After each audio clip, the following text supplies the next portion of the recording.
The following podcast is brought to you by Pro Wrestling Connect, Australia's newest choice for event management and brand development specializing in pro wrestling. And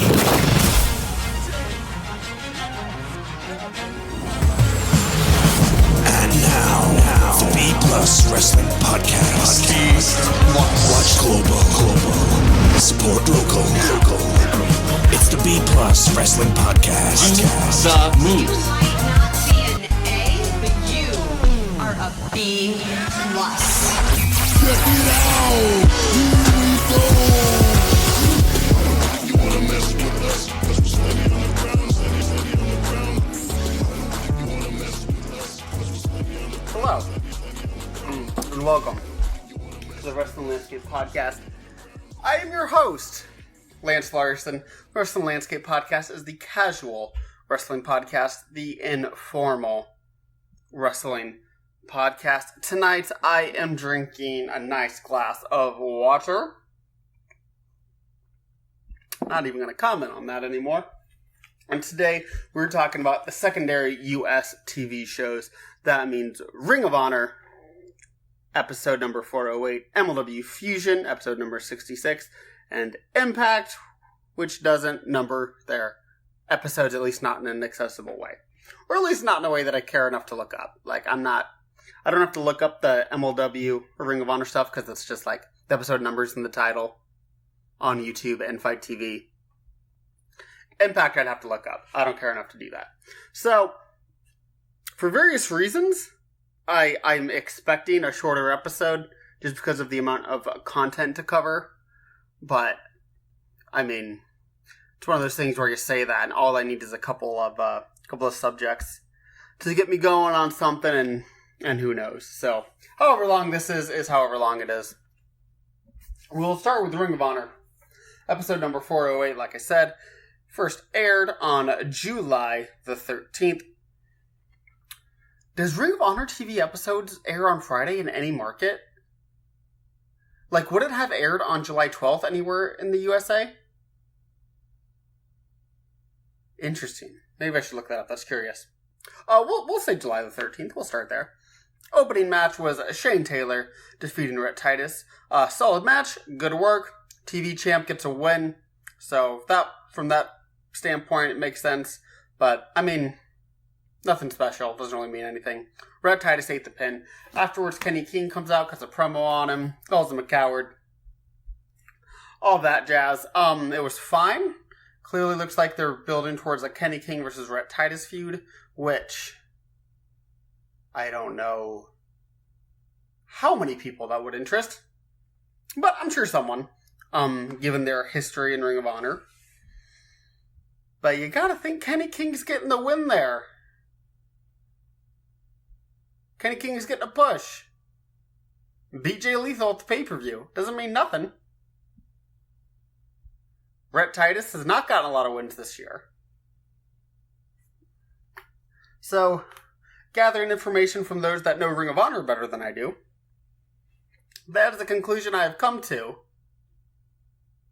That if this is indeed a feud and more than just like a match on TV, Kenny King is definitely winning the feud, and probably in decisive fashion.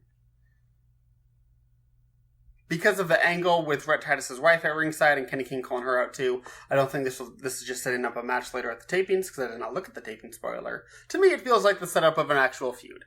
So, we'll see where it goes. I'm sure Kenny King will pay off. But we'll find out. Just as a shout out, Emily and Harley of Talking Honor on the PW Torch Daily Cast have offered a lot of information that I have used to form my opinions on Ring of Honor, and even have adopted some of their opinions because they sound correct to me, so just wanted to shout them out for their terrific work. The second match on the show was a number one contenders match for the Women of Honor Championship. Now, I have gone off on my thoughts on Women of Honor on previous podcasts. I will not go into everything here. Suffice it to say, I think a major remodel needs to be done of Women of Honor. Major. For anyone to care about it.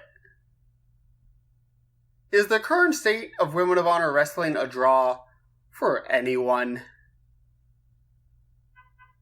I can't imagine it being so. I'm sure for someone I make claims like that, there's always exceptions to it, but like, fuck.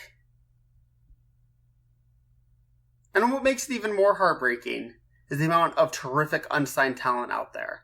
I've gone off on this rant on Ring of Honor, on AEW, of all the good women wrestlers out there that they're not signing, and the women they're signing instead that aren't terrific. Blows my mind. Kelly Klein. Allie. Leva Bates. Everyone in the Allure. Those women have contracts with big U.S. companies. And the likes of Mercedes Martinez, Chris Statlander, Jessica Troy, Kellyanne, Madison Eagles, Layla Hirsch, are all unsigned. Those are just the English speakers. Want to go to Japan? I don't think Sarie's under contract. I don't think Maya Yukihi's under contract. Anyway. Won't get on that whole thing again, although I already kind of did. Tasha Steelz won the Fatal 4-Way. They do not call it a Fatal 4-Way, excuse me. Tasha Steelz won the 4-person match, defeating Stella Gray, Angela Love, and Jenny Rose to become number one contender. So this was actually a good match. This match didn't suck as much as I just buried the whole division. This match itself did not suck. Wasn't excellent by any means, but it was good. I think I'd use good to describe it. Even better than fine. Like, I was entertained by it. I was very much surprised at the finish. I 100% was convinced that Angelina Love, I kept wanting to say Angela Love, and I don't know why. I was convinced Angelina Love was going to win. So much so that while the match was still going on, I almost wrote in my notes, Angelina Love wins number one contender spot. Like, I was like, no, I should just wait till the finish. I'm glad I did, because she didn't win. So I don't know what the hell is going on with the Allure. They get the tag win over Kelly Klein at the pay-per-view. Gets Angelina Love into the Fatal 4-Way match for the number one contender spot. And she doesn't win. What the fuck's going on? Who's booking the title scene for Women of Honor? Does this make sense to anyone?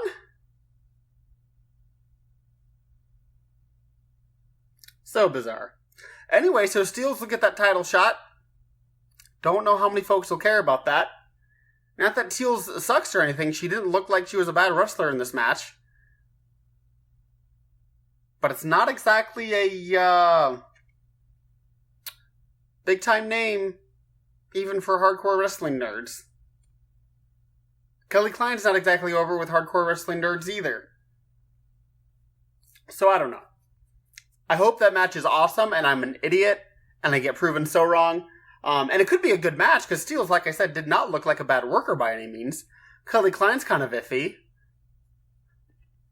But I guess I'm not more commenting on the quality of the title match they'll have. More about like how many people are like legitimately looking forward to it, or how excited the crowd will be when it's happening. We'll see. So then what the hell is going on with the Allure? Like, what's next with them? I don't know. Whatever. Maria Manic comes out afterwards, attacks security again. I mean, yeah. I have heard very good things about Maria Manic. I personally have never seen her wrestle. You gotta assume she's getting in the title picture somewhat soon, and Ian Riccaboni actually brought it up to Kelly Klein, who was guest commentating on this match. So, you gotta think she's working her way up there sometime soon. Maybe she'll dispose of the Allure on her way up, and that'll be the last obstacle before her title shot. We will see. One can hope, because then maybe the Allure will be done with. Although I doubt it. In the main event, 6-man tag, the Bouncers teaming with Jay Lethal, defeating the Kingdom. Neither Jay Lethal nor Matt Taven were involved in the fall. So, neither of them getting a win or taking a loss leading up to their title match.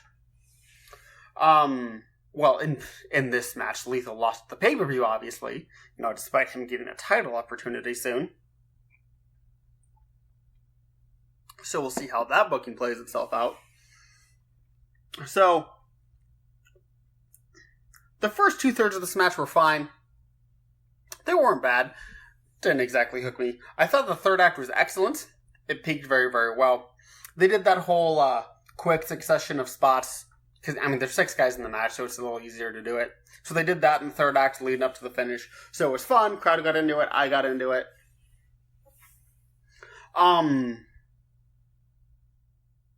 Yeah, I guess that's really all I had to say on it. Like, it was nothing special. It's just meant as like a preview leading up to Lethal Taven, and neither of them were involved in the fall. And the match itself was good. Nothing special. No more comments on that. Moving on. MLW Fusion 66. Also, just as an aside, I commented on all 3 of these companies' business trends on my last episode of these companies a few days ago. You can go find it on the B Plus podcast feed. And I came to the conclusion of Ring of Honor's business trending down, which is no secret. Lots of figures to back that up. I chose to look at pay-per-view attendance numbers year to year. Best in the World was half of what it was last year in the same city. And both years had a very high interest Mania weekend show. And both years also both had a sold-out anniversary show in March.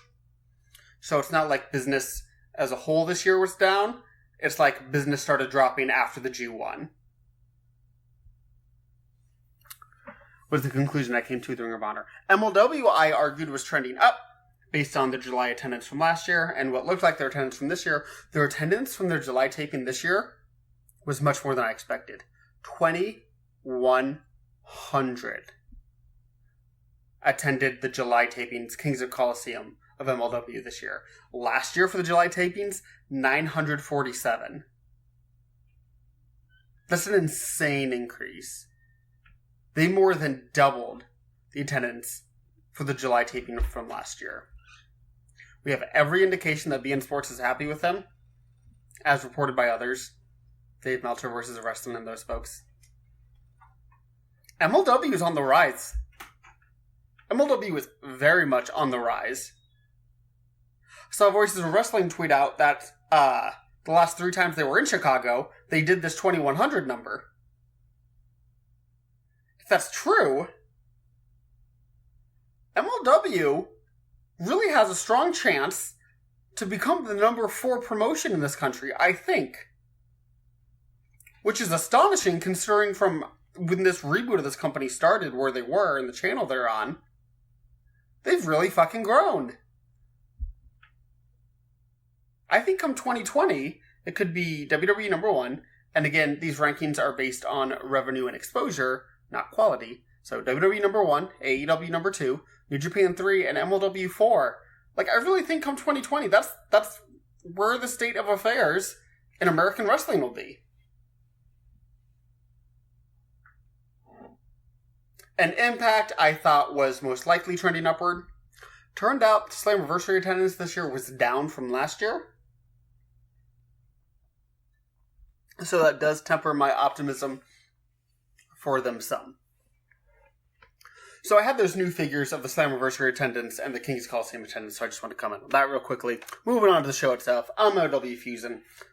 MLW Fusion, number 66. First aired on Saturday, July the 13th.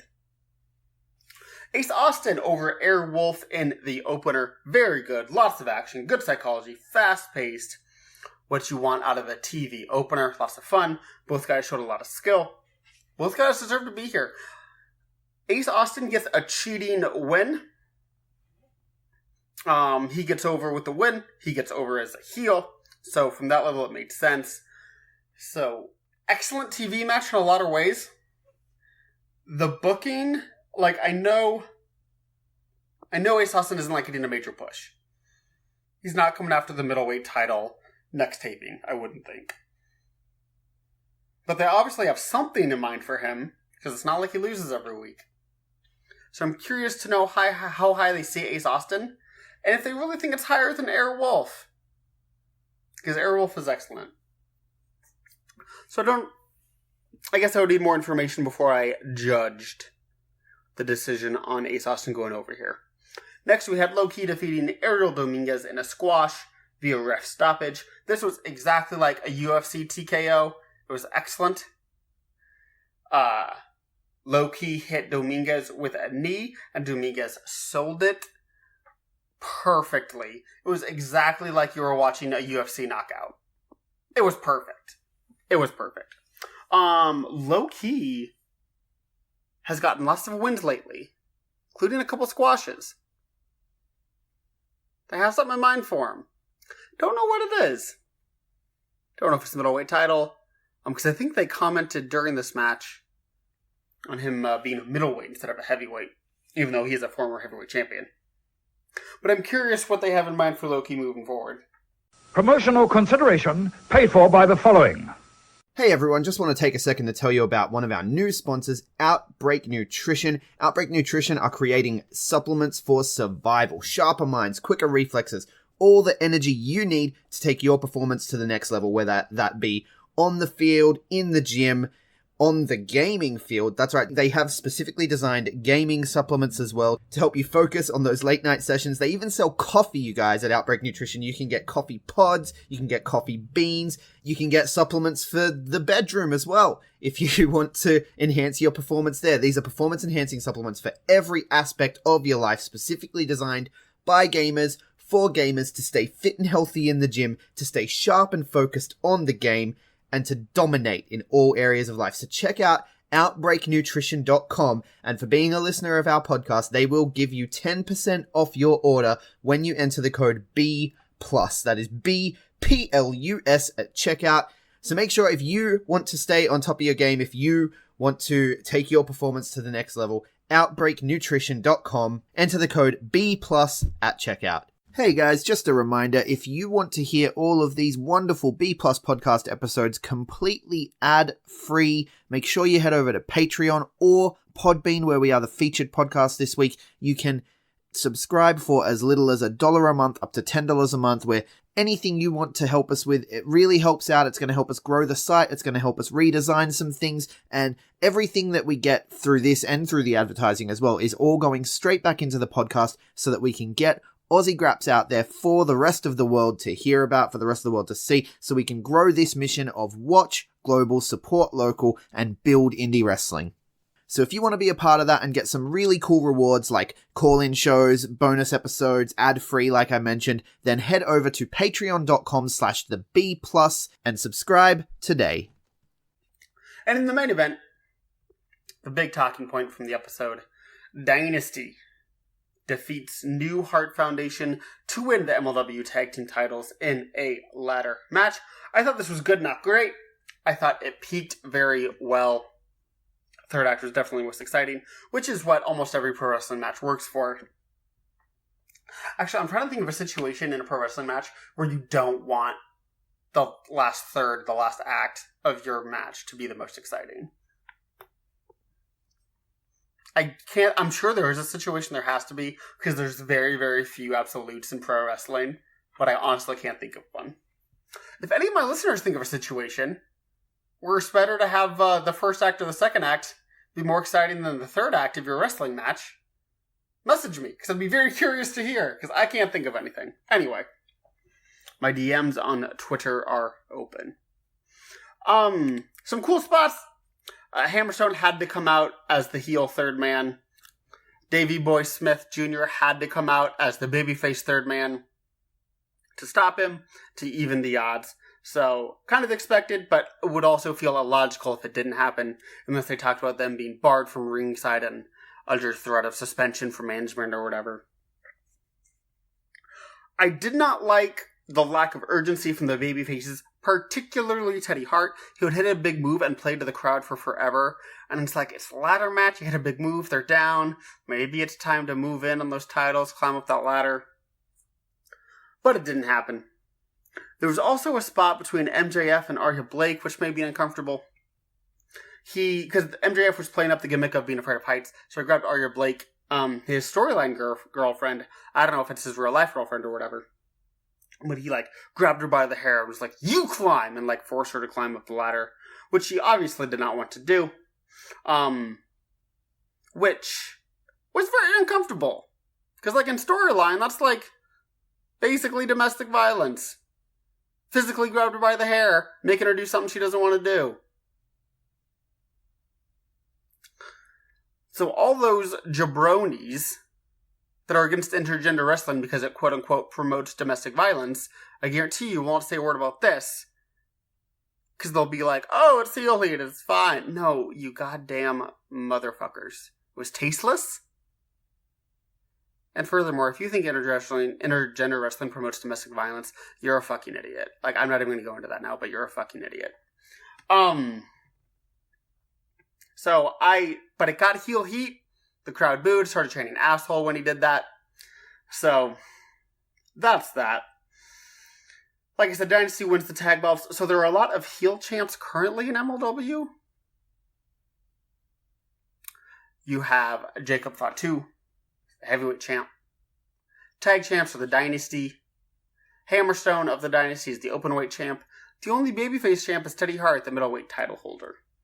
So we'll see what happens there moving forward. Tom Lawler does have his rematch with Fatu, although I would expect Fatu to retain. The moment I said that, I started questioning myself. We'll see. I'm not making a prediction on that yet.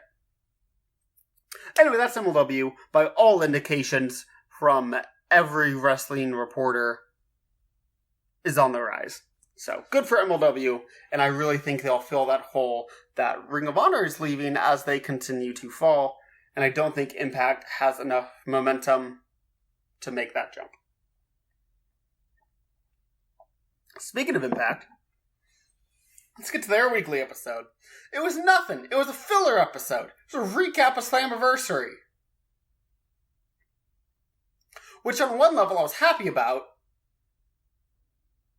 because I was running out of time to watch everything, and record, and get to bed on time. So in that way, they saved me some sleep tonight. Because I did not watch the endless minutes of talking that happened on this episode. I watched the 2 matches they aired. The first match they aired was from A Night You Can't Miss, that Twitch special or Impact Plus special that was aired, which in the main event was Tommy Dreamer and the Great Muta, hence the name of the show, teaming against Johnny Impact and Michael Elgin. So this was aired live on Impact Plus whenever that happened a week ago, or whenever, 2 weeks, whenever. And so they just replayed this main event. So, I mean, those specials are kind of like glorified house shows, I guess. So the finish of Tommy Dreamer and Great Muta winning ultimately doesn't matter. If this was on legit TV, I'd be pissed. Because it's like these younger guys that you fairly prominently feature in Impact and Elgin losing to these older J-Brones. I just called the Great Muta a J-Brone. He's a legend. He's not a J-Brone. But in anything but house shows, he really shouldn't be getting too many wins. Especially when he's here for one show. But it was a glorified house show. He's the legend babyface that came in for one show. He got the win. I'm not going to criticize that. So, the match itself was fine, I guess, for what it was. Nothing special. Zero need to go out of your way to see this match. Unless you just really want to see a gray-haired Great Muta. Next in the main event of the show, which was the dark... I guess it wasn't dark because it was taped. The match that occurred before Slammiversary that was not aired until tonight, I guess would be the best way to put that, was a triple threat match between Jordynne Grace, Kiera Hogan, and Madison Rayne. Jordynne Grace got the win. Which, if you're a longtime listener of this podcast, you're very much aware that I would be a big fan of. Because I have argued extensively this company needs to be built around Tessa Blanchard, Jordynne Grace, LAX, and the Rascals. Now we have strong indications that LAX is leaving, so we can take them out of the equation. Room for other people to push. But I'd still right now have my focus on the Rascals, Grace, and Tessa Blanchard. The Rascals, honestly, should have... There's 3 of them. Should have the tag belts and the X Division title. Like, for real. That's where they should be at in this company right now. And just controlling those divisions. Now, that's if you're gonna have an X Division title. If it was up to me, we wouldn't have 2 singles men's titles. Because that makes no sense. Unless they're different weight classes, or contested under different rules, it's no reason to have two men's singles titles. Why would someone go for one and not the other? Why wouldn't someone constantly be vying for both? Nothing makes sense about a secondary men's singles title. Can you imagine an NFL team saying, you know what, we want to play for the AFC conference title, but we don't want to play in the Super Bowl? No one does that! Secondary men's singles titles in pro wrestling make no sense. If it's a different weight class, sure, yeah, different rules. So it's its own category. I get that. But the US title, the Intercontinental title, for both WWE and New Japan, are illogical. Moving on from that. Jordynne Grace gets the win. This was a good match. All three performed very, very well in this match, I thought. This was the best I had seen of Kiera Hogan. I am not someone that has been high on her, but she looked very, very good in this match. I thought her offense was a lot better. I thought her selling was a lot better. I thought her timing was a lot better. This was just the best I had seen of Kiera Hogan. So good on her.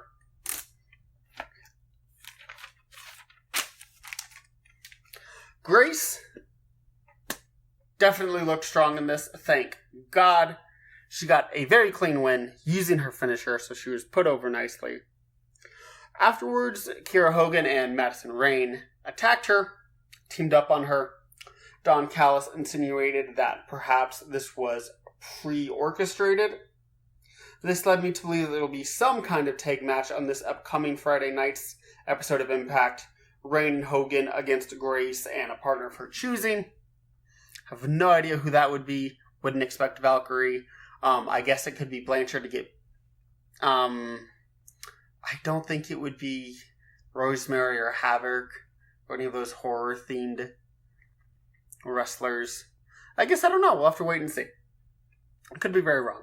Now, So Grace lost the title match to Taya Valkyrie a couple months ago. Or 3 months ago, whenever that was. But she got a win the episode immediately after that loss. And I think she's done pretty well in the win-loss column since then as well. So I'm going to be very optimistic here. And assume that they are telling a long-term story with Valkyrie, Blanchard, and Grace. With them being the three top women of the division. Now I think Blanchard and Grace are leaps and bounds ahead of Valkyrie. But if they're telling a long-term story that keeps Blanchard and Grace apart from each other for like a super fight later on, I get that. Having a third person in the mix does make booking more varied, I guess would be the right way. Because if it's just Blanchard and Grace that are being pushed to the moon in that division, they can only go back and forth for so long. So having a third person at the top does make a lot of sense booking-wise. So we'll see. I'm going to be cautiously optimistic. If all three of them are continually protected, and it looks like they're going somewhere with the title picture in those three, I'll be very, very happy. Like I said previously, and I'm sure other folks have said as well, Tessa Blanchard needs to be the face of Impact Wrestling. I know she doesn't have a long-term deal with Impact. I believe when she signed it, it was 2 years, and that was almost a year ago now, right? So if I'm Impact, I'm spending as much money as I possibly can to keep Tessa Blanchard and build the entire company around her. But we'll see. We'll see. Impact has pleasantly surprised me with their booking recently. They've disappointed me with their booking recently. So I don't know how much to trust this company moving forward. It's very much a wait and see. Other news sources have talked about Impact moving to Access TV, first reported by Joe Lanza, Voices of Wrestling. Dave Meltzer of the Wrestling Observer newsletter confirmed that those talks were happening. So if they end up there, I think that'd be a big plus for them, which is why I am cautiously optimistic of them trending up, even though attendance is down. And let's be real, even though it's called Impact instead of TNA, there's still a lot of damage to the name brand. So we'll see what happens with Impact as a whole, as a company. We'll see what happens with the Knockouts division. And we'll see what happens with Tessa Blanchard, who I think should be the face of both. We will see. In this curious and ever-shifting landscape that is the middle class of U.S. pro wrestling. With Impact, MLW, Ring of Honor, WOW, NWA, New Japan, all mixed in there, vying for each other's spots and more exposure, more money in this U.S. wrestling market. Very, very curious. With AEW and WWE mostly having their eyes on each other, all these other companies kind of vying for that middle class, like I've talked about previously. Very fascinating times to be a wrestling fan. Like I have said, I will most likely be doing an episode the first week of September, talking about the entire U.S. television wrestling landscape, from WWE on down to WOW. Talk about the TV deals, talk about attendance trends up and down, who's moving where, who can draw where, and how often. Ranking each company where I think they are in terms of exposure and revenue. Whole shebang. But for now, we'll let this suffice. This has been Secondary US TV Reviews on the Wrestling Landscape Podcast, which is a part of the B Plus Podcast Network. I'm your host, Lance Larson. Thanks for listening, and take